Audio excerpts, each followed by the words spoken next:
Ethan Klein is still losing his mind. Do not worry, the podcast. Speaking of the BadHasbara podcast, it is I was a guest on the podcast this week. You guys can watch their episode with me. It is out now. We will put the link in the description. And I just wanted to take a second to thank hosts Matt Lieb and Gabor Maté for having me on. It was super nice getting to talk to them, getting an opportunity to talk about Lebanon, talk about the podcast a little bit, talk about Frogan and Ethan Klein just a tiny bit. We didn't want to focus on that too much. So as you guys know, last week Frogan was a guest on the BadHasbara podcast. This is their YouTube channel right here. Please go give it a follow, subscribe to their channel. It's a very interesting podcast. They're basically two anti-Zionist Jews that host this together, and they're basically dismantling Israeli propaganda every single week. They are the best kind of allies that we can get in the Middle East. Cool. Jewish people that are against Israel, that understand Israel's propaganda. They completely Hasbara is the name, is what you call like Israeli propaganda. So these two are honestly fucking amazing. They're very nice, and they're such great hosts. Such great hosts. Matt Lieb was interviewing Frogan solo last week, so Daniel wasn't there, but I got to talk to both Daniel Frogan was amazing. And Matt. So here's the episode with Frogan. It's got 37K views. It did great. It was a great chance for Frogan to tell her story, talk about how much Ethan has been harassing her and stuff, and being able to talk to two, again, anti-Zionist Jews, because she's been accused of being an anti-Semite, bro. So for them to give her a platform and give her a chance to explain herself, honestly, I really appreciate them, and it's super cool. By the way, Ethan is such an Islamophobe. He's a massive Islamophobe. And he couldn't help but comment on this episode. So he did watch the BadHasbara interview with Frogan, and this is what he had to say on Instagram stories. He says, "Hi, Matt Lieb jokes. Yes, I do know what you mean. That was my whole point. How dare you accuse me of being a Jewish supremacist, you scumbag. How dare you?" While sitting across from a vile, hateful, talentless hack like Frogan. He fucking hates Frogan, bro. I'm pretty sure it's because she's a hijabi. Of course, definitely. His Islamophobia boils when he looks at her. Definitely. He says, so many clowns lying on my name. It's getting about time to pop out and show him, which is a Kendrick Lamar quote from Not Like Us. Fucking Kendrick Lamar, Ethan, really? Like, that's so fucking cringe. But this was on Thanksgiving. Matt Lieb had the funniest response to Ethan. He shared Ethan's post on Instagram, and he just said, "Bro, eat turkey with your kids." Seriously. Just what are you doing, Ethan? Go have fun with your family, bro. There was one of the videos that he was filming in his basement that I reacted to. Wow, literally, you could hear so his funny. dogs barking in the back. Like, go feed your dogs. He's like, just go eat turkey with your kids, bro. It's fucking Thanksgiving. Why are you like? It's crazy. I love that. That's I love so funny. Matt is hilarious. So, and just another like a small example of again H3 views going down. So every year on Thanksgiving, they release their You Laugh, You Lose video. You know, it's a challenge. Everyone gets. We did an episode like that once. They get videos and they try to make each other laugh. You win points, you lose points. So last year, when they released their You Laugh, You Lose episode, after 3 days, it had 660K views. 3 days in. This year, after 3 days of releasing this year's You Laugh, You Lose, it's at 371K views. So almost, they've lost 50% of their audience year over year. And this is a perfect comparison because you can check the first 3 days, same video, same kind of video.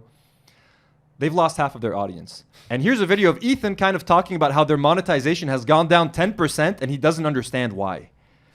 And like, it's like, bro, what do you mean you don't understand why? Aren't you looking at the numbers? Well, it went from, it dropped by like, what would that be, like 20%, 15%? Do you want to know the actual percent? Because I'm looking at it right now. Well, hold on. This is what I saw. Oh, yeah, tell me the percent. You can tell me the percent. I don't want to say the number, but I want to say, you can say the percent. Okay, it's 9%. That's what I said, 10%. You said 20. Oh. 10%'s a lot. That's a lot of revenue. It's significant. I'm not saying it's not significant. But like, I don't understand what's going on because it's November, which is usually your highest revenue month, and this was like our lowest revenue month of the year. Which makes me think like January is going to be extraordinarily cursed. Yeah. Which has me a little worried. No. So, yeah. We've been in worse spots. That's my attitude about it. Yeah, we have been. Although when we were in worse, listen, we're not in financial trouble. So awkward, bro. Why are they talking? You know what? We've been in worse spots. It's definitely true. Monetization dropping by 9%. It doesn't sound like much, but like, okay, let's say they make $1 million a year in monetization. They've almost lost 100 grand right now. Yeah, so now instead of making $1 million a year, they're making $900,000. That is a direct result of Ethan Klein and H3H3 shedding viewers. And again, a lot of ex-H3 viewers are watching our show now. So like the 20,000 views we're getting per episode now, maybe 10 or 15,000 of those views used to go to H3, but now people are watching us. They're watching Uninformed Leftists. They're watching Bad Empanada. They're watching all these other, the Cavernacle, all these other creators that have been popping up because of H3's Crashout.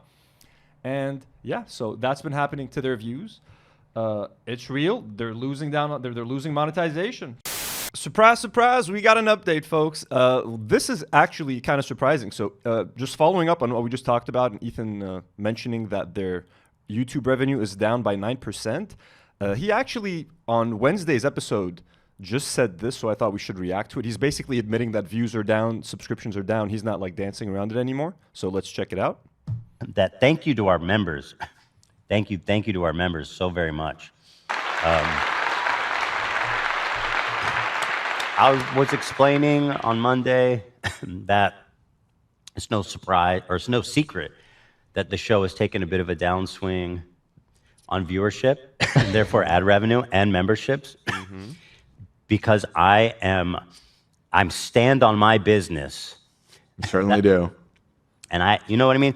And it was not an unexpected thing to happen. I expected it as a result of my decisions to distance myself from Hassan and his, in my opinion, more radical community than I'm comfortable with. And notice how he says that he chose to distance himself from the fans. Like, okay, yeah, technically he did it verbally, but it's the fans that chose to distance themselves from Ethan by unsubscribing to the channel, by canceling their memberships. He used to berate and insult members of his channel that have been paying him, like paying members for like 30 months, 20 months, many years. He would permanently block them in chat. They would ignore fans in their subreddit. They would delete their comments. So he actively drove his fans away, and now he's complaining that they're losing views and that they have less monetization and stuff. I want to say that thank you to everyone who continues to support us with the memberships. And if you are in a position to support us, if you can afford the $5 a month or whatever it costs, then I would greatly appreciate that. So I got to talk about this right here. So here you have a millionaire, a multimillionaire, who made fun of Frogan for apparently panhandling when she asks for subscriptions on Twitch or something. He makes fun of her for that. He says that she's a talentless hack who begs for money online. Well, here you have Ethan, a multimillionaire who was just boasting about buying a new expensive watch earlier in this episode, apparently. And he's literally begging his fans for money to make up for all the fans that he drove away. So he wants his remaining fans to make up for his mistakes of driving everyone away and putting his team's work in danger, because now he might not be able to afford to pay all of these salaries, etc. I'm sure Teddy Fresh sales are also down. You know what I mean? So it's just crazy that he mocks other people. And I don't think if you make content online and people want to support you financially, YouTube monetization isn't enough to cover this show, for example. So we have a Patreon, but I don't call other people that do that begging for money. Ethan does. That's what he does. He calls people like Frogan and other streamers beggars and panhandlers. So now he's literally doing the exact same thing, but it's 10 times more shameless. So yeah, it's just kind of so, I'm sorry to use the word, but like pathetic to watch this video right now. This time. However, we're fine. We're gonna be fine. And I'm just happy you're here. We're going to make it, baby. Thank you, guys. Thank you, guys. I'm just happy you're here. I mean, it's crazy. This is just crazy to watch. I'm glad that he's admitting it. Like, that's it, you know. Everything that I've been talking about, all the shit I've been talking about, Hassan, it has led to less views, less monetization, less memberships. Everything we've been doing has been working. Do I feel conflicted? I mean, I'm not going to lie. Like, a small part of me kind of feels some sympathy for this man watching it, because he just looks like a shell of his former self. He looks depressed when he's hosting that show. He looks unhappy. He looks uncomfortable. The vibes are completely off. But he had it coming, and this is a direct consequence of his actions and the things that he chose to say and believe in and represent. And he drove away a loyal fan base that was willing to support them financially, all sorts of support. And yeah, this is a direct result of everything that he's been doing and all the other creators that have been speaking out against him. So we did it. I guess that's the only thing that we can say, you know? So here's the thumbnail, actually. Ooh, they picked a nice photo of me. Here's the thumbnail for my BadHasbara episode. You guys can check it out now. Again, there's going to be a link. And let me just introduce you guys to That's a photo from a thumbnail. from one of our thumbnails. Yeah. I reckon. So let me introduce you guys to Matt Lieb. Matt Lieb made these parody videos before he even knew of the Ethan Klein situation. And when people saw these videos, they thought he was making fun of Ethan Klein. So he's pretending to be a liberal Zionist, and it's just fucking hilarious. This is exactly what Ethan Klein is doing. So I'm a liberal Zionist, and I have to say that I actually do agree with a lot of what the pro-Palestinian left has to say about Israel. The occupation is awful and it needs to end. The settlers are crazy. We have to do something about that. Netanyahu is a criminal. He's going to lead Israel to ruin. The 17-year siege of Gaza has been brutal, and it is completely unconscionable. I agree that Israel is essentially, in parts of it, an apartheid state. But, like, the one thing is, after the 7th, the thing is that I don't care anymore. I'm bad now. Because, like, here's the thing. After the 7th, I just kind of realized if it's us or them, then it's got to be us. No more them. I never thought I could be a fascist, but I think I'm a fascist now. And it's kind of great because I have all these new friends. Me and Amy Schumer and that ugly guy from Stranger Things. And I'm getting all these new job opportunities. And I'm like, okay, if this is what... I didn't know that fascism came with stuff. If I had known that, I'd have been a fascist a long time ago. It's kind of nice too, because now I get to be like, ooh, I'm bad. So I'm just going to be bad now. Like, I can still believe all that other stuff too, but just not now. I'm going to wait till later. But for now, I'm going to be bad. Okay. Bye-bye. So true. And he's also part of Good Mythical Morning. So if you guys are fans of Rhett and Link, Good Mythical Morning, he's part of like their crew. Yeah, dude, he's hilarious. And he's also like a stand-up comic. He does stand-up comedy. Nice. Here's another video of him as this liberal Zionist character. Hey guys, today is it's a really tragic day for me and for all of my liberal Zionist brothers and sisters out there. Those aid workers at the World Kitchen who died tragically in an accidental targeted bombing. It's just one of those things that is just unavoidable. And as Zionists, I think we all need to pause for a moment and realize that, like, the collateral damage is not good and is, in fact, can be bad. And, I'm praying for them and for all their families. And got a notification. Israel. Oh, they're Hamas. They're Hamas. They deserve to die. It's good that they're dead. And it's tragic to say, but I hope their families die too. No, sorry. That was a different thing. No, this is tragic. This is tragic. The Israeli government is saying officially that this is sad. So I think it's sad that this happened, unless there's something else that comes to light later. The mental gymnastics that liberal Zionists have to do on a daily basis to try to justify what's happening. Here's just a fun picture of Matt and Daniel together. And for those of you wondering, okay, so who is Daniel? Daniel Maté is a musician, a composer, and he just happens to be the son of Gabor Maté, who I'm sure a lot of you guys know. You've been seeing a lot of his clips. Anytime something happens in Palestine and Israel, his clips go viral. He is a Canadian physician. He's an academic, and here's just a clip of him that went viral just a few weeks ago talking to Theo Von, and he made Theo Von cry talking about kids in Palestine. So this is Daniel's dad. So I met this guy's son, and at the end of the interview, like after the interview was done, I just told him, like, we love your dad in Lebanon. He's like, I'm going to send him my regards. Your regards. I'm going to let him know how much you guys love him. I'm like, please do, because we fucking love your dad. That's so cute. Oh, imagine some kid over there in Gaza looking up and there's a bomb, they think, man, I'm so horrible, I deserve to be bombed. Well, you know what? There was a study done of guys and children. Man, that's crazy. I hadn't thought about that. Like, really imagine that, though.